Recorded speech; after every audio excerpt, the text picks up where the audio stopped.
do what you want to do with your life, right? Don't go be doing something you don't enjoy. Don't do something don't get locked into, you know, a car that you can't afford and doing something crazy because you need the money. Don't do that. Do what you want to do. Do what the fuck is it that you really want to do? Because if someone else is doing it, you can do it, you know? I mean, everybody makes their own path through this world, but a lot of people don't follow the path that they really feel pulled to. You know, there's, for whatever reason, they got negative programming. You know, when they were kids, someone told them they couldn't do it, or told them to take the shortcut, or take the short route. That's a sad thing, man, when you talk to dudes, especially like talented dudes, and they don't follow up with what they want to do. Even if other people can't see through their filter of criticism, you're still driven by love. Every one of you is a piece of all that is. Every one of you. And if that critical mind comes up and says not good enough in any sense, there's a point where you have to stand back and say, that's not me. I am more than the program. And when you let go of that problem of self-criticism, you learn and experience for the first time in your life self-love. And why is this important? Because as I learned through years, I could not love the people around me until I could learn to love myself.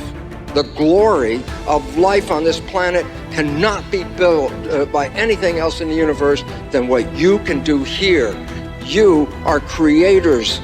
Own your creativity. Own your spirit. It's not words. It's not devotion. It's a true knowledge. You are spiritual. And that is the opening of life. There are a lot of people who are biting their fingers in fear that they might lose their jobs.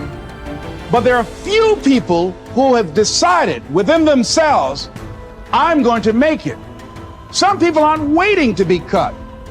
Some people are moving on their own because they feel within themselves, I've got what it takes to make it. They're not afraid about tomorrow because of how they see themselves, because of what they feel that they deserve, because of what they feel that they can create for themselves. Because these people have decided, as they look at the future, as they look at themselves, there's a way. Where there's a will, there's a way for me to begin to create a way out of no way. And when you have that kind of consciousness, when you have that kind of spirit, nothing can stop you. Nothing. Have you ever given much thought to the idea that the spoils in life go to the risk takers? If you'll give it some thought, I think you'll come up with the same solution I arrived at.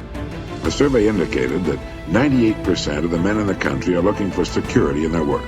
That is, they're mainly interested in losing themselves deep in the warm, nourishing viscera of some large corporation, which is fine. I'm not knocking it. I'm just commenting on it. But these are not, as a rule, the risk takers. They're more the play it safers. And while they can have good and successful careers all their working lives, the chances are against they're hitting the big jackpot. Now, the reason I say this is because this sort of life, as a rule, does not encourage a man to do much more than he has to do. And he'll usually spend his free time, which comes to something like 72 hours a week when he's neither working nor sleeping, in pursuits not calculated to help him get ahead in the world.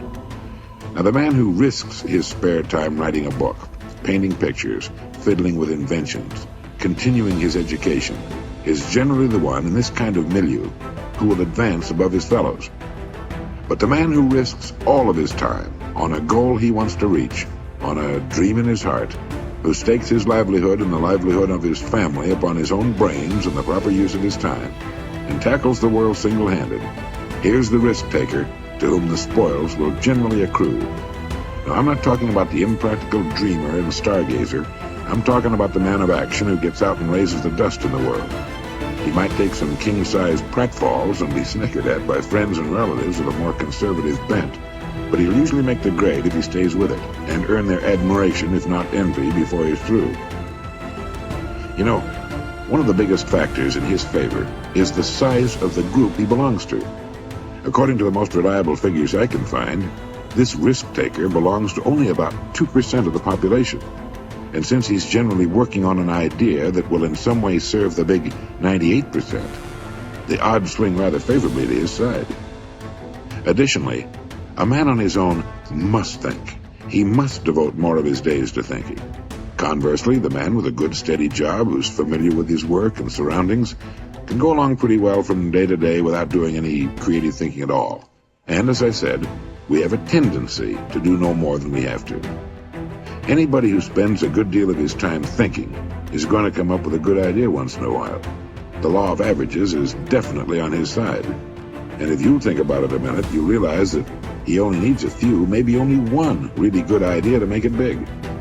Now, the more you think about it and analyze it, the more it makes you think that what appears to be the risk taker really isn't nearly as big a risk taker as you might imagine. The cards are stacked pretty well for him from several important standpoints. But as I said in the beginning, the spoils definitely go to the risk taker. Life is full of hidden contradictions. One is that the man who thinks he's playing it safe really isn't, and the man who seems to be taking the greatest risks, considering the law of averages, is playing it safest. If you just make a decision, it can be sometimes the day that starts you on a brand new journey. Now, some decisions are incidental and some are small and some, are part of a working day. But sometimes decision making can be one of the most important days of your life. Maybe a decision you've postponed, and now you understand the penalty of postponing that decision. You've got to do something, and finally you come to the conclusion, today is the day. I now decide. And whether you decide on a new direction, whether you decide on a refinement in philosophy, whether you decide to act when before you haven't acted, you decide on a series of things that you're going to do. Deciding can be such an incredibly important, very exciting, inspirational day. Also, deciding sometimes starts the process of lifting our self-esteem. Sometimes when you look back on it, the day that you decided was just about as exciting as the day when you finally accomplished the project. That when you finally made the decision, you finally got the monkey off your back, as we say in English. You finally, got through whatever barriers kept you from making that decision, and finally you made a decision. And now it seems like the sky is blue and the air is clear and your mind is ready. The adrenaline starts to flow, things start to happen to you from that moment of decision. So that can be an incredible source of inspiration. Now, if you don't follow through, it's not going to last all that long. If you decide and then, postpone and you decide but you still don't get to it for a week or a month or a year, soon all that energy and that source of inspiration is all dissipated. So deciding is inspiring, but not for that long. But once you decide, it can be a very powerful day. But now, of course, you must follow through. But if there's some things you've been postponing, some decisions you have just, haven't gotten to, I would ask you to just, take out your journal and just go through, what have I been postponing that's not going to be better for my health? It's not going to be better for my future. It's not going to enhance my finances. Maybe a problem needs to be solved. I got to decide when I'm going to do it and how I'm going to proceed. I need to get to it. I promise you, if you'll go through some of that list and start making those decisions, your inspiration will start to flow, and those could be very critically important, exciting days. Indecision is the thief of opportunity. Indecision means the door is still closed. Indecision means the opportunity waits. Indecision means what could be is postponed or may never be. And those are all the penalties of indecision. And sometimes we can't make a snap judgment. We can't decide immediately on something so important. But after a while, we must understand sometimes the heavy penalty of putting off our decision making. So, one source of inspiration, deciding. Nothing is so embarrassing as watching someone do something that you said could not be done. People who embrace possibility thinking are capable of accomplishing tasks that seem impossible because they believe in solutions. When you believe you can do something difficult and you succeed, many doors open for you. Big thinkers are specialists in creating positive, forward-looking, optimistic pictures in their own minds and in the minds of others. If you embrace possibility thinking, your dreams will go from molehill to mountain size, And because you believe in possibilities, you put yourself in position to achieve them. The winners in life think constantly in terms of I can, I will, and I am. Losers, on the other hand, concentrate their waking thoughts on what they should have done or what they don't do. If you believe you can't do something, then it doesn't matter how hard you try, because you've already lost. If you believe you can do something, you have already won much of the battle. The first step in becoming a possibility thinker is to stop yourself from searching for and dwelling on what's wrong with any given situation.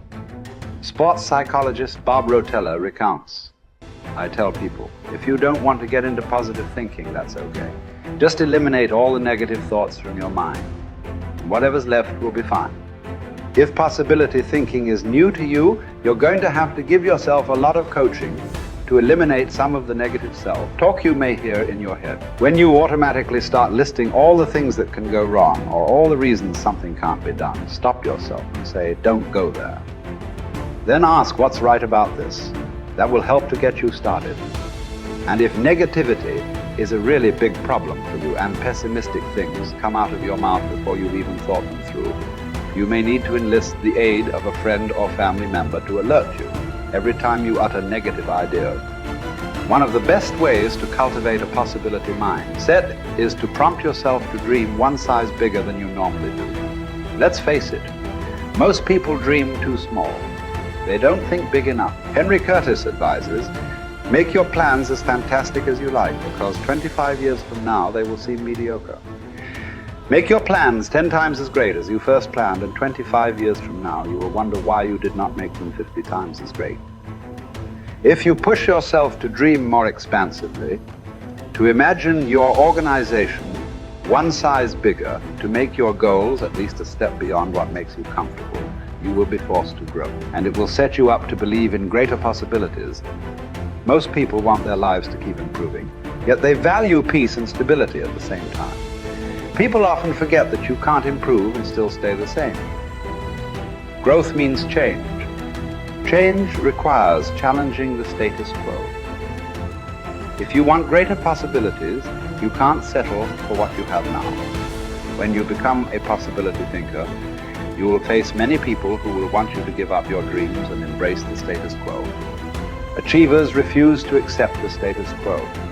As you begin to explore greater possibilities for yourself, your organization, or your family, and others challenge you for it, other possibility thinkers across the country and around the world are thinking about curing cancer, developing new energy sources, feeding hungry people, and improving quality of life. They are challenging the status quo against the odds. And you should too,